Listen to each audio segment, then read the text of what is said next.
महाराष्ट्र के नए मुख्यमंत्री एकनाथ शिंदे लगातार शिवसेना पर अपनी दावेदारी मजबूत करते नजर आ रहे हैं।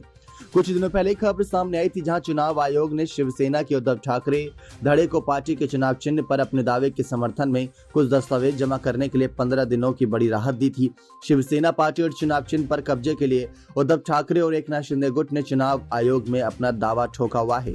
वहीं जानकारी देते चले किस तरीके से पिछले महीने चुनाव आयोग ने पूर्व मुख्यमंत्री और शिवसेना सुप्रीमो उद्धव ठाकरे और मुख्यमंत्री एकनाथ शिंदे के नेतृत्व वाली शिवसेना की प्रतिद्वंदी गुटों को पार्टी के चुनाव चिन्ह धनुष और अपने तीर पर अपने दावे के समर्थन में 8 अगस्त तक दस्तावेज जमा करने के लिए कहे थे।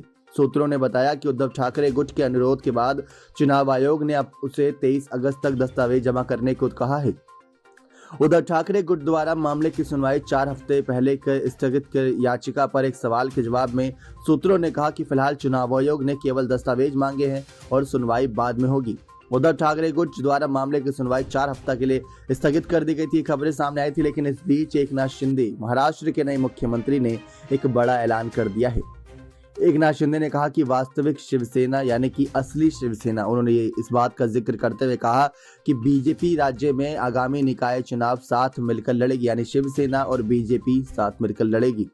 शिंदे शिवसेना के बागी गुट का नेतृत्व करते हैं। उन्होंने ठाणे में आयोजित एक कार्यक्रम में ये सारी बातें कही कि वास्तविक शिवसेना का प्रतिनिधित्व हम करेंगे और हमारे साथ बीजेपी समर्थन में रहेगी और चुनाव लड़ते नजर आएंगे।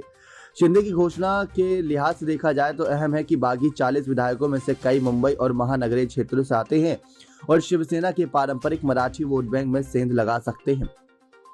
ठाणे नगर निगम के बारे में मुख्यमंत्री ने कहा कि शिवसेना ठाणे पिछले 25 साल से शासन कर रही है और मतदाता सही चुनाव करेंगे। गौरतलब है कि साल 2019 में बीजेपी और शिवसेना ने मिलकर विधानसभा चुनाव लड़ा था और बहुमत हासिल किया था, लेकिन बाद में मुख्यमंत्री पद के मुद्दे पर दोनों पार्टियां अलग हो गई थी। ठाणे जिले के कोपरी पाखड़ी से विधायक एकनाथ शिंदे ने कहा कि शिवसेना संस्थापक बाला साहब ठाकरे हमेशा बीजेपी शिवसेना का गठबंधन चाहते थे। वे कभी नहीं चाहते थे कि एनसीपी और कांग्रेस उनसे जुड़ती नजर आए। हम बाला साहब की बातों का पालन कर रहे हैं। बीजेपी और शिवसेना राज्य की सत्ता में है, ये बात करते नजर आए। लेकिन चुनाव आयोग के फैसले से पहले, सुप्रीम कोर्ट के फैसले से पहले एकनाथ शिंदे ने असली शिवसेना कह के पुकारा है। पहले भी सुप्रीम कोर्ट इस मामले पर सुनवाई दे चुका है कि जब हमने 10 दिन के लिए सुनवाई टाली थी, आपने नई सरकार बना ली, अपने नया विधान परिषद में यहाँ पर अपना चुनाव के तौर पर एक अध्यक्ष खड़ा कर दिया, ये सारी बातें यहाँ पर सुप्रीम कोर्ट ने फटकार लगाते हुए शिंदे गुट को दी थी। लेकिन इस बीच चुनाव आयोग के फैसले से पहले शिवसेना पर अपना हक जमाना, शिवसेना को असली शिवसेना बताकर जनता के बीच लाना, क्या ये शिंदे गुट को लेकर आने वाले वक्त में कई चुनौतियों का सामना करने के लिए मजबूर कर रहा है। चुनाव आयोग के फैसले के इंतजार के साथ साथ घड़ियां इस बात की भी रहेंगी कि किस तरीके से उद्धव ठाकरे इन सब बातों को झुठलाते हैं। नेक्स्ट 9 न्यूज रूम की रिपोर्ट।